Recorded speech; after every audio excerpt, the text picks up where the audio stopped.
We draw a line on a piece of paper, and that becomes maybe change of patterns on the ground, maybe it becomes a bench, maybe it becomes a wall. And this affects how we act in a space, how we talk to each other, how we interact, how we work with each other, and what we do in this space. Hello, my name is Bahanur Nasya. I'm an architect, and we draw a lot of lines. And I am specialized on participative planning. That means I try to decide with the people what kind of line, what kind of wall, what kind of bench we are creating, and for what purpose. I have been doing participative processes for 15 years, and there are a lot of differences in different communities. And I was wondering, some communities, some parts of the community are much more difficult to engage, and they very often don't have an idea how space could be used differently, or that access to space gives them some kind of freedom or some kind of empowerment. So we have been working with a lot of bottom-up initiatives in the last 10 years, and nowadays I'm more concerned about the young people's access to space. And I joined 4 years ago the Observatory of Rural Need, and what we put together in research is that certain people or groups of the society are more in danger of not having the right input to enhance the possibilities in their lives. And that was a little bit concerning. In the Rural Observatory, a cost action, we worked across Europe with different researchers from all countries in Europe.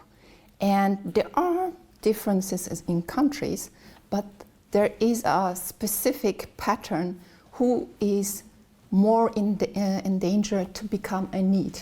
Need means not in employment, not in education, not in training. So people who have less possibilities to have a free life with their own income, with their own space, and so on. So the main groups who are in danger are people who have migration background. So the first generation who comes to a new country is already in danger because they don't have the same opportunities, or they don't have the same knowledge about the country and the local conditions, but also their offsprings. So youth in second generation, and even when they become adults, they have less opportunities in our societies in Europe. The second group is people who have any kind of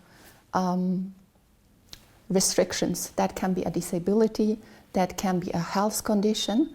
So those people are not welcomed in our society. They have less opportunities. And there is a group which is not so obvious and not so researched, and that's the reason why we have this observatory. People in a city have different opportunities, and people in areas which are rather rural, that can be the fringe, that can be the surrounding of a city, that can be a small village in a mountainous region, they also have less opportunities. And we got thinking, why is that? So we have been developing and looking at best practices in terms of public employment services, in terms of education, and we as planners have also a big portion in this unjust situation. The reason is we plan all our settlements in a way that certain groups do not have the same access, the same opportunities.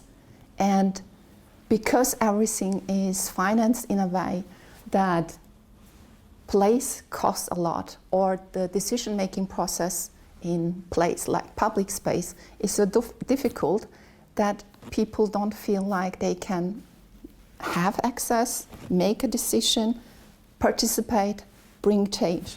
So in spatial justice, we are looking into this spatial distribution of opportunities, access to place, access to do something, affordable places or free places where I can think, engage, and exchange.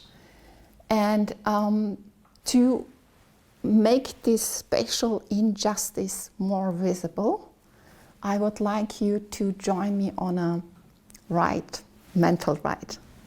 So if you go through a city, a town, in the center you would have a lot of things, inspirations, things to look at on the ground floor.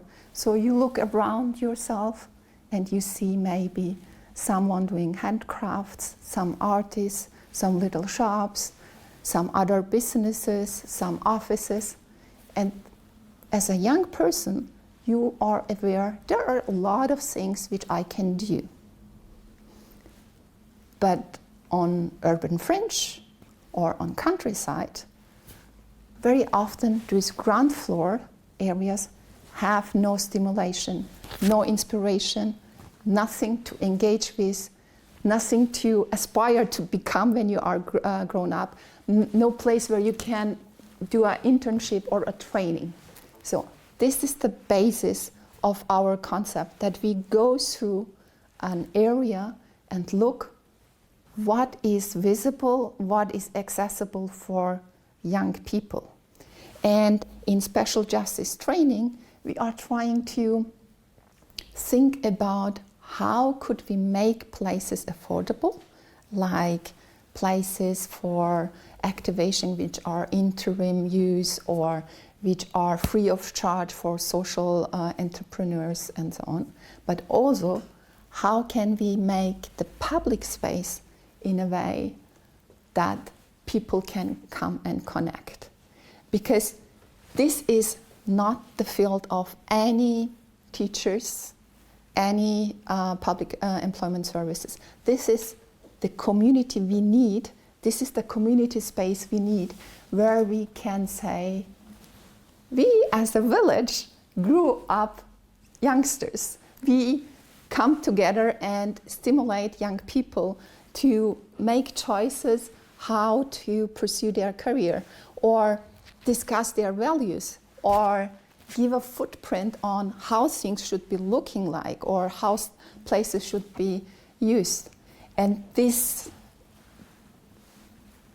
process of participation, advocacy, empowerment is very, very, very relevant for all participative work we do as experts, as architects, as urban planner, regional planner, but also policy developer. Because if we have people and young people on board who know what else would be possible instead of what we have now, if people are informed and perhaps want to try out to be an entrepreneur, want to be a social organization, if they have this aspiration, then it's much easier to find the right space, the right funding model, the right organization structure. If this doesn't happen, then our communities, our spaces, villages, towns will slowly die as they do right now.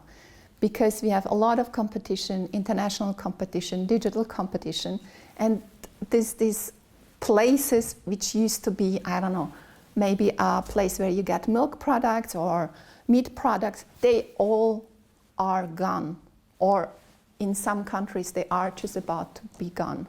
So we have to have new ideas to occupy these places and invite young people to be a part, to come up with new innovation, new ideas, how to use those spaces, how to bring society together and develop ideas, solutions, and responses to all the challenges we are facing on a regular basis. So I said we draw a line as architects, and we want young people to be on board with us to decide for what this line stands. And therefore, we want you to be a part of the spatial justice movement. Thank you.